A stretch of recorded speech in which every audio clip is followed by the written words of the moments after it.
Au TEP à tous, bien-aimés frères et sœurs, Emmanuel Macron veut reprendre les essais nucléaires en France. Emmanuel Macron a été critiqué, vous savez, les Russes ont même dit ça, que l'arme nucléaire de la France, les 200 têtes là qu'ils ont, c'est déjà périmé, c'est désuète, c'est dépassé, on n'est plus à ce niveau-là. Donc Emmanuel Macron décide de reprendre, mes excuses, de reprendre les essais nucléaires. Bon, nous on s'en fout. Il veut faire avoir des armes nucléaires, on s'en fout, c'est pas notre problème. Hein? Ils vont acheter l'uranium cher maintenant au Canada, et au Kazakhstan, en Australie et tout. Et puis bon, ben, ils vont faire leurs essais nucléaires. Nous, ça ne nous regarde pas. Mais pourquoi je vous en parle? Parce qu'ils ne vont plus faire ça en Calédonie ou chez nos frères aux Antilles. Ils veulent aller faire ça directement en Afrique. Eh oui. Et Emmanuel Macron veut reprendre les essais nucléaires, mais il veut le faire en Afrique pour punir les Africains, pour punir le Centrafrique. C'est le pays qui a été choisi par Emmanuel Macron pour aller massacrer les pauvres Centrafricains. Tout ce qu'ils ont déjà fait là, tout le mal qu'ils ont fait au Centrafrique, ça ne suffit pas. Ils amènent maintenant les armes nucléaires. Et après, ils se demandent, mais comment se fait-il que les Africains, eux, ils préfèrent avoir affaire aux Russes que d'avoir affaire aux Français. Les Russes n'ont jamais... Les Russes sont des... Ils ont plus de 6000 têtes nucléaires. Ils dépassent même les États-Unis. C'est la première puissance aujourd'hui dans ce domaine. Ils ne le font pas en Chine, ils ne le font pas en Inde, ils ne le font pas en Corée, mais ils font leurs essais en Russie. Mais pour Emmanuel Macron, lui, il se dit, il va aller faire ça chez les Noirs, chez les Africains. Monsieur a rédigé une lettre secrète, confidentielle, à son ambassadeur au Centrafrique, pour que celui-ci puisse étudier la question afin de faire ses essais nucléaires au Centrafrique sans l'autorisation, sans la connaissance des autorités centrafricaines, donc du président Touadéra. Il voulait le faire en catimini. Manque de peau pour lui, puisqu'il est bête, je dis bien, je le répète, je vous ai déjà dit ça à plusieurs reprises. Il est idiot.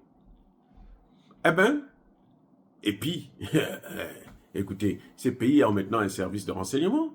Avant, ils réussissaient à nous, comment dirais-je, enturluper, parce que on n'avait pas l'information.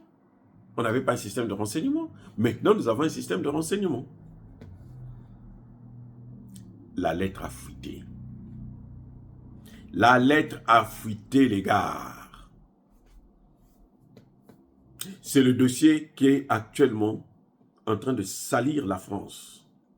Elle veut aller faire ses essais nucléaires au Centrafrique, en Afrique. Elle ne veut pas les faire en France. Si la France veut reprendre les essais, nous on s'en fout éperdument. Ça ne nous fait même pas peur. Vous savez, ça ne nous fait pas peur. Parce qu'aujourd'hui, nous savons que s'ils se lancent dans une guerre et ils veulent utiliser cette arme en Afrique, eux, ils vont mourir avant nous. Je ne sais pas comment, mais ça va se passer comme ça. Bref. Mais pourquoi il ne veut pas faire ça chez lui?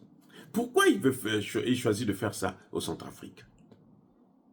Parce qu'en cas d'accident, eh ben, il n'a pas à s'inquiéter. Ce sont des Noirs qui vont mourir. Et ils sont habitués à tuer les Noirs, donc ce n'est pas un problème. Vous voyez pourquoi? Et c'est sûr qu'il devrait faire ça à ciel ouvert. Et je vous informe une chose. Orano a irradié plusieurs villes et villages au Niger. Eh oui, au moment où nous parlons, il y a des endroits au Niger où les enfants naissent avec des malversations, des malformations, où les gens tombent malades, développent des cancers et autres, à cause des déchets radioactifs que la France a laissés comme ça en plein air. Ce n'est même pas protégé du tout, on prend et laisse en plein air. Et Orano, là, veut encore demander à ce qu'on le laisse exploiter l'uranium du Niger. Oh, Dieu merci. Et quand vous voyez ça, il faut dire merci au général Tchani. Il faut dire merci au général Tchani. Maintenant, il y a une leçon à tirer dans tout ça. Pourquoi le Centrafrique? Pourquoi le Centrafrique? Bon, maintenant qu'au Centrafrique, on sait, donc c'est sûr qu'ils vont aller dans des pays comme le Congo, le Gabon, ceux qui, chaque fois que Emmanuel Macron les appelle, ils courent, hein, parce qu'ils veulent un selfie avec Emmanuel Macron, alors qu'Emmanuel Macron, c'est le plus nul des chefs d'État du monde entier. Aujourd'hui, c'est la risée du monde. Regardez comment il a détruit son pays, soi-disant que c'est un président démocratiquement élu, soi-disant qu'en France, c'est la démocratie. C'est ça la démocratie? Et si c'est ça la démocratie, je préfère encore chez nous ce qu'il y a chez nous. Je préfère même Alassane Ouattara que la France. Si c'est ça la démocratie, là, qu'ils ont vanté haut et fort, mais je préfère Alassane Ouattara. Ils sont pires qu'Alassane Ouattara. Eh oui. Donc, il va certainement choisir un pays comme la Côte d'Ivoire, tous ces pays africains qui sont devenus des lèche-culs d'Emmanuel Macron. Et ça, c'est une bonne leçon pour Touadéra. Parce que chaque fois que Touadéra, Emmanuel Macron, claque les mains comme ça, Touadéra court. Il y a des gens qui vont venir nous dire, non, parce que la réalité, gérer un pays, le Mali fait comment, le Burkina fait comment, le Niger fait comment. Avant, on n'avait pas d'exemple, oui, parce qu'ils étaient tous là, c'était tous la pourriture. Donc, on ne pouvait pas se dire que non, c'est faisable. Mais le Mali, le Niger, le Burkina, ils sont en train de nous montrer que c'est faisable. Touadéra n'est pas obligé de répondre à toutes les invitations d'Emmanuel Macron. C'est pour ça qu'ils ont choisi le Centrafrique. Non seulement il faut faire payer à Touadéra, aux Centrafricains, le fait qu'ils ont chassé la France, et puis ils ont fait venir les Russes, mais aussi, eh bien, Touadéra, il est gentil, c'est un chrétien. Dieu l'a inspiré qu'il faut qu'il soit l'ami de Macron. Il y a des gens qui te disent que non, ils vont là-bas parce qu'il pourra prendre l'argent de, comment vous appelez ça, là, le compte d'opération. Non. Non, non, non. Quand Emmanuel Macron a donné dernièrement, je crois, 10 millions qu'il donnait à Touadéra, mais c'est un prêt. Ce n'est pas de l'argent qu'il donne gratuitement, c'est un prêt.